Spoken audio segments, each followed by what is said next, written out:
During World War II, not only the Jews, but also other groups were persecuted by the Nazis, including Catholics, disabled persons, and gypsies. The story is told of a gypsy family who was part of a traveling circus in Poland. During one of their acts, the teenage daughter would jump from a high wire with no net below, and her father would catch her. One morning, the father had gone out early, and the young girl was alone in the apartment building where they were staying.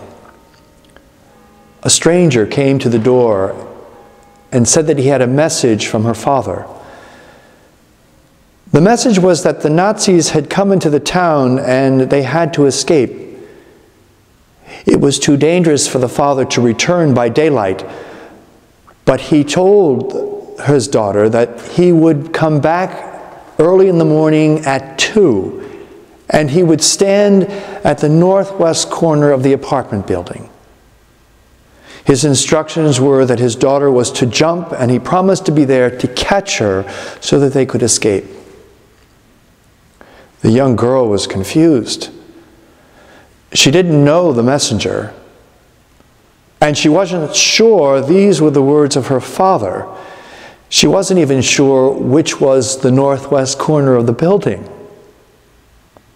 But as the day went on, her father did not return, and she began to hear news that the Nazis had indeed come into the town. Having only the word of her father's promise, she went to what she hoped was the northwest corner of the building at the exact time she was told, and she whispered into the darkness, "Father, are you there?"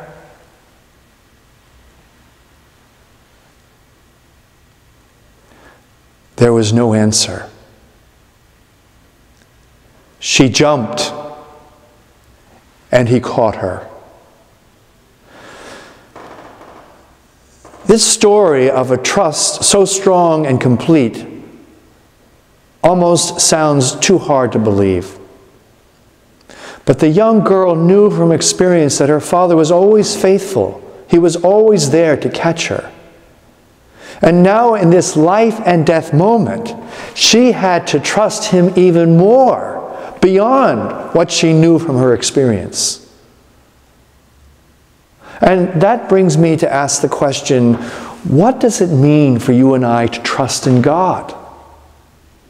This isn't some vague word that we tossed about thoughtlessly when we say, "Oh sure, I trust you." This isn't a word stamped on a coin that reads, "In God we trust." This is not some feeble wish that all just might work out. The trust that's called for here requires hope. It is a confident expectation that no matter what happens, God will be there.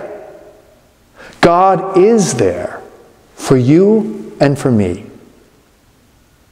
It's a confident expectation built on the firm belief that God is always with you. And you know that He is always with you because Jesus gave us this promise. A promise sealed not with a pen, but with His blood.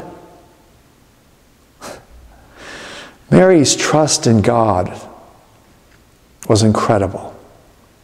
Her whole life was rooted in this confident expectation that no matter what, God would be there. God was there for her. St. Alphonsus, in his beautiful book, The Glories of Mary, describes the tremendous demands that were made on Mary's faith.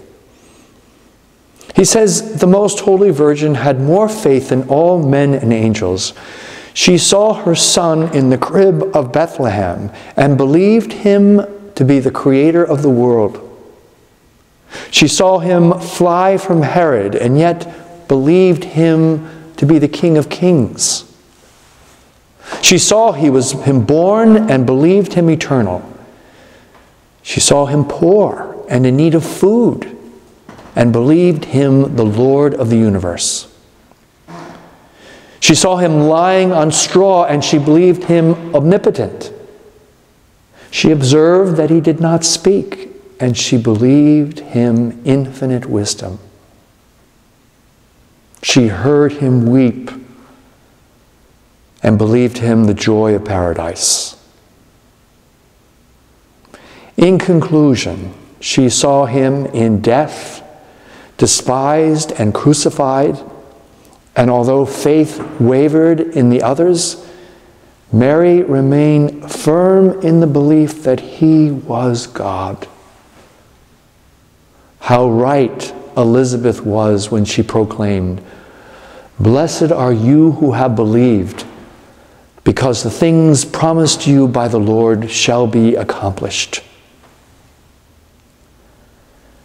Frequently, I meet people who doubt that God is with them, and they find it hard to believe that if they let go, God will be there to catch them.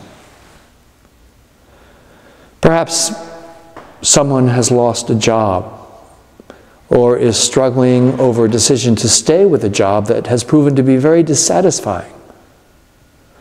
A friend or a parent have grown very ill. A relationship has ended badly. Believe it or not, I've met devout people who begin to doubt the presence of God in their lives. And do you know what I find it takes for them to regain trust? It's a simple question. I ask them, hasn't God been with you in the past? Often they'll stop and they'll think for a while, and then they'll say something like, now that you mention it, each time I thought I couldn't go on, I found that something or someone helped me to do so. I really felt God was right there with me. More often than not, God is more easily found by simply looking back over your life, over your week. How about your day? And suddenly saying, yes, there was God. He was always there. Finding God is more often a matter of simply being aware or simply remembering. In the Gospel, Gabriel, when he appeared to Mary at the Annunciation, was doing essentially the same thing. When she became confused by his message, the angel said, look at what God has already done. And look at what God is doing. Just look at your cousin Elizabeth. Nothing is impossible with God. And Mary takes the time to reflect on her own experience and on her knowledge of what has happened to Elizabeth. And then she in turn says to the angel, yes. And to God, let it be done to me according to your word. And that statement, she continued to live the rest of her life. St. Luke tells us how 3 different times after some event with the child Jesus, Mary pondered all that God had done for her and kept these memories in her heart.